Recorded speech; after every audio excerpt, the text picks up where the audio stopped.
but to others, it seems like she's trying to seduce people. However, Jenny doesn't care at all about what others think or say. As long as she likes it, that's enough. Jenny walks up to a staircase and suddenly spots a puppy. She takes out some snacks from her bag and offers them to the little dog. Just then, Jack appears. He says, "You've fallen for it." He leaps to try and tackle Jenny, but she kicks him away.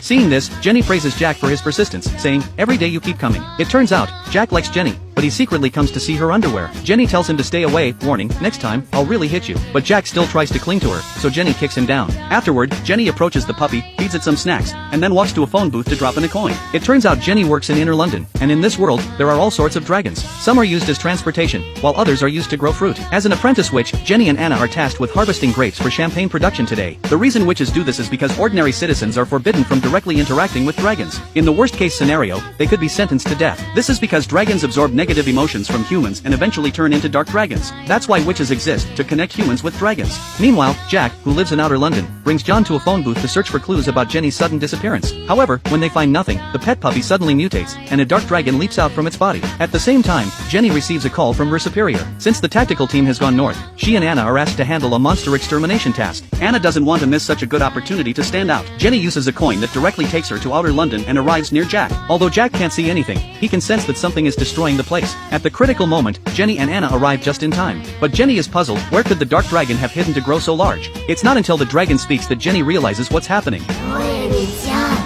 Jack is shocked to finally see her. At this moment, Jenny feels like she could slap Jack. Then, they notice the puppy in Jack's hand. They realize the dark dragon before them is actually a masked dragon attached to the body, disguised as the original creature. But what they don't know is that there's more than one masked dragon at the scene. Jack still can't see anything, but he can hear John's voice. It turns out John wants to consume a witch and become immortal. Anna, who is no match for the masked dragon, is saved by Jenny just in time. Although it was a bit slow, Jenny manages to kill one of the masked dragons. It turns out that when John was 7, he died protecting Jack from being hit by a train. Since then, John's body has been possessed. Just as they're discussing their next move, another masked dragon flies towards them. In the next second, Anna is knocked away, and Jenny is sent flying 1,000 miles away. Fortunately, she's not seriously hurt, but Anna doesn't understand why Jack is still around. It turns out Jack can't let go of her. Just then, the masked dragon arrives. To gain immortality, it attacks Anna without hesitation. At the critical moment, Jack suddenly steps forward. The masked dragon thinks Jack is after Anna, but in reality, Jack can't let go of the dragon. Although Jack now knows the truth, he's lived with this dragon for over 10 years and has always considered it a good brother. He couldn't just stand by and let it eat people. But after all, a dark dragon is a dark dragon. It will do anything to achieve its goal. It immediately launches an attack, but Jenny blocks the attack and defeats the dark dragon.